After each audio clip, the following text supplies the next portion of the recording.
আমি মাত্র 2 বছরের জন্য এসেছিলাম। আপনারা 2 বছরের ভিতরে আমাকে জানতে শিখতে সময় গেছে 1 বছর। আমি যখন বুঝতে পেরেছি তখন সময় শেষ। আর বিশেষ করে আমি অনেকের কাছে ওয়াদাবদ্ধ ছিলাম, আশা আকাঙ্ক্ষা দিয়েছি, কিন্তু এই অল্প সময় আমি আশা পূরণ করতে পারিনি। তাই অনেক ভুল ত্রুটি আমার আছে, আমি অনেক সময় বুঝতে পারিনি। আল্লাহর রহমতে আপনাদের আশীর্বাদে আগামীতে চেয়ারম্যান হলে আপনাদেরকে নিয়ে আগামীতে কাজ করব।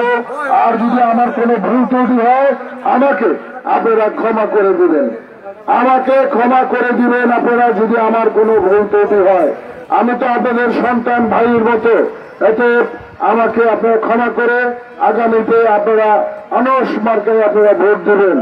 আর বিশেষ করে অনেকেই হুমকি ধমকি দেয়, আমি কিন্তু হুমকি ধমকি ভয় পাই না, আমরা পাই না। এইগুলি আমি বলতে চাই, এইগুলি দেওয়া উচিত না। যারা নির্বাচন করবে সুন্দর সুশৃঙ্খলের ভিতরে নির্বাচন হবে, জনগণ যে রায় দেবে সেই রায় আমরা মাথা পেতে দিব।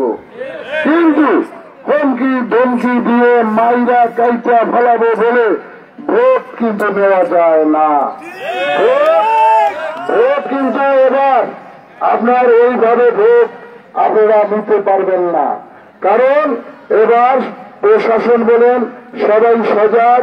এবার কিন্তু আমাদের নির্বাচন হবে সঠিক, সুষ্ঠু, সুন্দরভাবে আপনার নির্বাচন হবে। আর ভয় তো মনে করেন যদি আপনি দেখান আরেকজনের বাড়ির সামনে, আমার বাড়ির সামনে আমি ভয় দেখালে আরেকজনের বাড়ির সামনে আরেকজনের ভয় দেখাবে, এটাই তো স্বাভাবিক।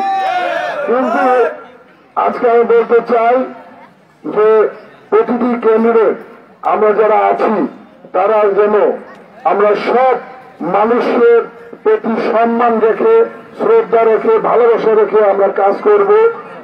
কাউকে ভয় ভীতি দেখাবো না, সেদিকে আমরা লক্ষ্য রাখতে হবে আমাদের।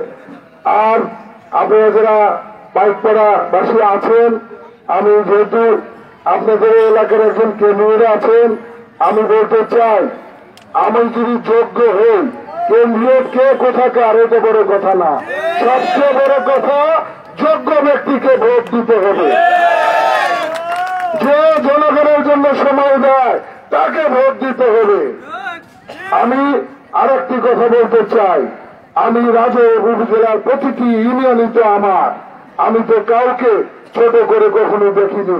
কে আমার কে আপনার এইগুলি কিন্তু আমি কখনোই আমার উপজেলায় আমি দেখিনি। আমি একটি কথা বলতে চাই, শাহজাহান ভাই চেয়ারম্যান আছে, শাহজাহান ভাই এলাকায় দল করে, কিন্তু উপজেলায় আমার এমপি মহোদয়ের কাছে অনেক মানুষ যান, সে কিন্তু কাউকে ফিরে দেন না। আমি কিন্তু তার জন্য তার দিক লক্ষ্য রেখে আমার কাছে যারাই গিয়েছেন তাদের জন্য আমি কাজ করেছি।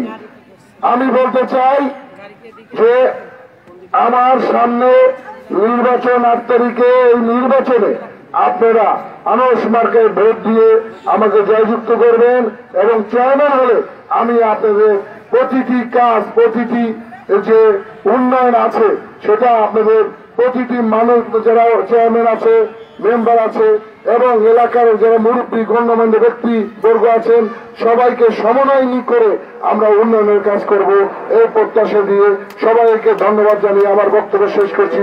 সবাই ভালো থাকবেন। জয় বাংলা, জয় বঙ্গবন্ধু।